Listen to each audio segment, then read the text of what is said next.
Bismillahirrahmanirrahim. Assalamualaikum warahmatullahi wabarakatuh. Dan salam sejahtera cikgu ucapkan dekat semua para pelajar yang masih menonton, yang masih belajar dalam kelas online kita. Okey, cikgu doakan semoga semua sihat-sihat selalu, jaga kebersihan, jaga kesihatan. Dan tanpa membuang masa, kita terus sambung kepada kelas online kita pada kali ini. Kelas online kita pada minggu ini. Okey. So, semua pelajar dah tahu untuk bulan ini iaitu bulan Jun, kita sudah masuk kepada bab 12 Geografi Tingkatan 1 yang bertajuk Sumber Air. Okey, bab 12 Geografi Tingkatan 1, tajuk dia ialah Sumber Air. Sebelum kita masuk untuk kelas kita pada minggu ini iaitu tajuk 12.2, kita recap balik yang kita dah belajar pada kelas minggu lepas iaitu tajuk 12.1 yang bertajuk jenis-jenis sumber air. Okey. Jenis-jenis sumber air cikgu dah bagi tahu minggu lepas, kita ada dua jenis iaitu air yang pertama ialah air permukaan dan jenis yang kedua ialah air bawah tanah. Okey, air permukaan ni maksudnya air yang dia terdapat di atas permukaan bumi lah. Okey, maksudnya air tu dia bertakung.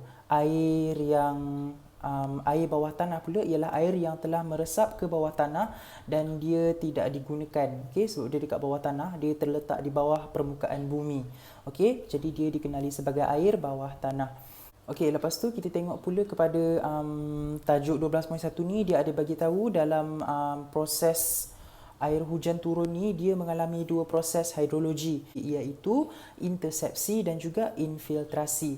Intersepsi ni apabila air dia bertakung dekat atas permukaan, dia tak masuk ke dalam, dia tidak menyerap ke dalam tanah. Okey, kalau infiltrasi pula jenis yang kedua, infiltrasi. Infiltrasi ni maksudnya air dia meresap ke dalam tanah. Okey.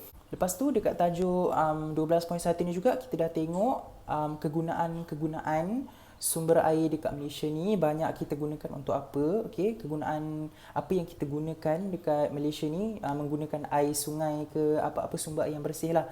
Okey, lepas tu kita ada tengok juga 5 sungai utama yang terdapat di Malaysia iaitu Sungai Muda yang terletak dekat Kedah, Sungai Kelantan dekat Kelantan, Sungai Rajang di Sarawak, lepas tu Sungai Pahang dekat Pahang dan Sungai Kinabatangan di Sabah. Okey. Lepas tu kita dah tengok juga air bawah tanah, okey, penerangan mengenai air bawah tanah. Okey, lepas tu untuk kelas kita kali ini kita terus masuk kepada tajuk 12.2 iaitu punca krisis air di Malaysia. Okey. So fahamkan dulu perkataan krisis. Krisis ni maksudnya masalah. Okey, krisis bermaksud masalah. Jadi punca kepada masalah air di Malaysia. Apa yang menyebabkan masalah, apa yang menyebabkan berlakunya masalah air dekat Malaysia ni. Okey, jadi kita akan tengok beberapa punca berlakunya masalah air dekat Malaysia ni. Yang pertama sekali, okey, penebangan hutan di kawasan tadahan air. Okey, so kita tengok poin yang pertama, ekosistem hutan merupakan satu ekosistem penting terutamanya untuk sumber bekalan air bersih. Sebab apabila hujan dia turun dia jatuh ke atas permukaan bumi, apabila adanya hutan, okey, hutan ni dia berfungsi untuk memerangkap air hujan. Jadi apabila apabila air hujan tu dah terperangkap, dia akan bertakung. Jadi apabila bertakung, kita sebagai manusia adalah bekalan air bersih yang boleh kita gunakan. Okey, sebab itu hutan ini penting, ekosistem hutan ini penting. Poin yang kedua, penebangan hutan berpunca dari kegiatan pembalakan dan juga pertanian yang menyebabkan hakisan tanah. Okey, kalau pembalakan maksudnya kita tebang pokok-pokok. Kita tebang pokok-pokok ni sebab kita nak gunakan pokok-pokok tu untuk buat mungkin buat perabot ke, kita nak gunakan untuk buat kertas ke, apa-apa sahaja industri yang menggunakan pokok, apa-apa saja industri yang menjadikan pokok ni sebagai diorang punya sumber utama. Okey, jadi sebab itu diorang akan jalankan aktiviti pembalakan sebab diorang perlukan pokok. Kalau pertanian pula maksudnya diorang tebang pokok-pokok ni semua. Okey, pokok-pokok yang besar-besar ni semua dia tebang, dia jadikan kawasan tu lapang. Apabila kawasan tu sudah lapang, diorang jalankan aktiviti pertanian dekat situ. Okey, jadi itu yang dimaksudkan dengan pembalakan dan pertanian. Okey, yang menyebabkan hakisan tanah. Sebab apabila pokok-pokok ni dah tak ada, akar-akar dia pun dah tak ada. Apabila akar yang cengkam permukaan bumi tu dah tak ada, jadi permukaan bumi ni dia jadi loose, dia jadi longgar. Okey, sebab dah tak ada akar yang pegang dia, jadi dia jadi longgar. Apabila dia jadi longgar, bila dia kena air hujan, lagi senanglah dia terhakis. Okey? Poin yang ketiga, pemendapan tanah dan hakisan cerun menyebabkan kualiti dan bekalan sumber air terjejas. Okey, hakisan cerun ni maksudnya cerunlah tanah. Apabila terhakis, dia akan menyebabkan air tu jadi berlumpur, air tu jadi kotor. Jadi kualiti lepas tu sumber air yang bersih pun akan terjejas lah sebab air dah kotor, betul tak? Seterusnya kita tengok kepada punca yang kedua, punca masalah yang kedua. Yang pertama tadi ialah penebangan hutan. Yang kedua ialah fenomena cuaca. Okey, punca yang kedua ialah fenomena cuaca. Poin yang pertama, bekalan air bersih merupakan masalah kritikal yang melanda masyarakat hari ini. Okey, kita hari ini. Walaupun mungkin bukan kita yang mengalami, mungkin ada masyarakat lain yang dekat kawasan diorang mempunyai masalah untuk mendapatkan bekalan air yang bersih. Okey, mungkin tak jadi dekat kita tapi mungkin jadi dekat orang lain. Poin yang kedua, masalah bekalan air bersih dia boleh menyebabkan masalah kemarau dan juga El Nino. El Nino ni maksudnya perubahan suhu. Okey, maksudnya suhu bumi meningkat. El Nino. Cikgu rasa cikgu dah terangkan sebelum ni ikut dalam topik-topik sebelum ni. Okey, El Nino. Nanti cuba buat revision balik apa itu El Nino. Poin yang ketiga, Malaysia telah mengalami masalah kemarau yang kritikal pada tahun 2016. Okey, 4 tahun lepas Malaysia pernah mengalami masalah kemarau yang kritikal. Maksudnya kita tak ada sumber hujan. Okey, hujan tak turun dalam satu tempoh masa yang lama. Jadi kita mempunyai masalah untuk mendapatkan bekalan air yang bersih. Okey, sebab bekalan air makin kurang. Poin yang keempat, masalah bekalan air bersih menyebabkan penyusutan aras air di empangan Timah Tasuh dan juga empangan Tasik Merah. Okey, dua empangan yang terdapat dekat Malaysia ni lah. Okey, empangan Timah Tasuh dan juga empangan Tasik Merah. Okey, yang pertama ialah penebangan hutan, punca yang kedua ialah fenomena cuaca dan yang ketiga, punca yang ketiga ialah pembuangan sampah sarap. Okey, pembuangan sampah sarap juga akan menyebabkan masalah air di Malaysia. Tengok poin yang pertama, aktiviti membuang sampah sarap ke dalam sungai merupakan punca utama sungai tercemar. Cikgu rasa benda ni dekat mana-mana pun kita senang nak nampak, betul tak? Sebab kita punya mentaliti, masyarakat kita punya mentaliti, tak apa, dia seorang je yang buang dekat situ. Tapi dia tak sedar, bukan dia seorang je. Apabila dia buang sampah dekat tempat yang sama, orang lain akan tengok dan diorang akan rasa, oh dia boleh, kenapa aku tak boleh? Jadi diorang pun akan buat benda yang sama. Jadi kita sebagai masyarakat jangan buat benda tu, jangan start, sebab bila kita rasa benda tu boleh, orang lain akan ikut juga. Okey, jadi benda ni makin lama akan jadi satu benda yang normal, tapi dia salah dan kita tak sepatutnya buat. Okey, membuang sampah sarap ke dalam sungai ni. Poin yang kedua, sungai di Malaysia tercemar dengan sikap manusia yang tidak bertanggungjawab, iaitu dengan membuang sampah sarap dan juga sisa industri dari kilang. Okey, pemilik-pemilik kilang yang besar ni, diorang membuang sisa-sisa industri daripada kilang diorang alihkan ke kawasan sungai. Jadi apabila sungai dah tercemar, susahlah nak dapatkan bekalan air yang bersih sebab sungai tu dah tercemar dengan sisa toksik daripada kilang.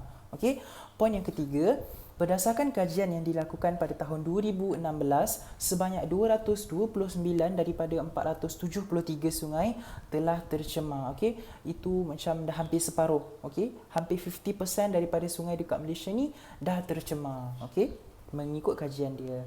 Seterusnya kita beralih pula kepada punca krisis air di Malaysia ini yang keempat. Yang pertama kita dah tengok penebangan hutan, yang kedua kita dah tengok fenomena cuaca, yang ketiga kita dah tengok pembuangan sampah sarap dan yang keempat ni ialah permintaan yang tinggi sektor perindustrian. Okey, poin yang pertama, Malaysia menuju ke arah negara maju dan perindustrian menjadi industri penting kepada negara. Poin yang kedua, permintaan terhadap bekalan air bersih semakin meningkat, terutamanya dalam sektor perindustrian. Okey, kita terus masuk kepada poin yang ketiga. Antara industri yang melibatkan penggunaan air yang banyak ialah industri memproses makanan, industri pembuatan dan juga industri kimia. Jadi, industri-industri yang cikgu dah sebut dekat sini, okey, makanan, pembuatan dan juga industri kimia ni, untuk diorang jalankan industri diorang, okey, untuk diorang jalankan proses membuat makanan, untuk diorang jalankan industri pembuatan diorang memerlukan sumber air yang bersih. Jadi untuk dapatkan sumber air yang bersih tu, diorang akan, permintaan kepada sumber air bersih tu akan meningkat lah. Permintaan air akan jadi lagi tinggi. Jadi apabila permintaan air jadi lagi tinggi, krisis air pun akan berlaku sebab banyak air digunakan untuk industri diorang. Lepas tu air yang tinggal untuk orang guna dah tak mencukupi. Okey, jadi berlakulah krisis air dekat situ. Seterusnya punca yang terakhir ialah penggunaan baja kimia dan racun serangga dalam pertanian. Okey, Kita tengok poin yang pertama, penggunaan racun serangga dan baja kimia secara tidak terkawal boleh mencemarkan sungai. Okey, ini terutamanya kepada petani-petani lah, diorang yang menjalankan aktiviti pertanian ni. Untuk diorang jaga diorang punya pertanian, diorang menggunakan baja-baja kimia. Bukan tak boleh, boleh menggunakan baja kimia, tapi dikata dekat sini secara tidak terkawal. Apabila tidak terkawal, ini akan menyebabkan pencemaran kepada sungai, akan berlakunya krisis kepada bekalan air yang bersih. Jadi kalau diorang nak pakai boleh, tapi dalam kuantiti yang terkawal. Dan juga racun serangga. Racun serangga akan mencemarkan kualiti tanah, dan apabila hujan dia masuk ke dalam tanah, lepas tu air itu mengalir ke sungai, dalam masa yang sama air sungai pun akan tercemar sekali lah. Okey. Poin yang kedua, penggunaan racun serangga akan mengganggu ekosistem alam sekitar. Sebab macam cikgu cakap tadi. Okey. Poin yang ketiga, antara jenis racun serangga yang digunakan ialah organochlorides, nama dia. Yang kedua ialah organofosfate, dan juga yang ketiga ialah carbonates. Okey, tiga nama ni lah. Tiga jenis ini merupakan racun serangga yang biasa digunakan oleh petani-petani untuk diorang punya aktiviti pertanian. Okey.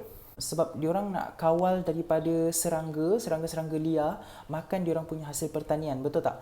Sebab kalau diorang tak letak racun serangga, nanti habislah diorang punya sayur-sayur semua kena makan dengan serangga perosak, betul?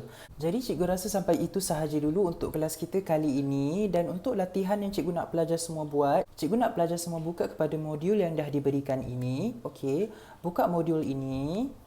Dan cikgu nak pelajar semua buat latihan yang terdapat pada muka surat 9 sahaja. Okey, latihan yang terdapat pada muka surat 9 ini sahaja. Sebab untuk latihan pada muka surat 8 tu kita dah buat minggu lepas. Jadi kita hanya buat untuk latihan pada muka surat 9 ini sahaja. Jadi macam mana cara dia? Pelajar tengok nombor 1, contoh penebangan hutan di kawasan tadahan air, contohnya hutan simpan. Lepas tu dalam kotak yang belah atas, belah kanan, kesan tu pelajar tuliskan apa kesan dia.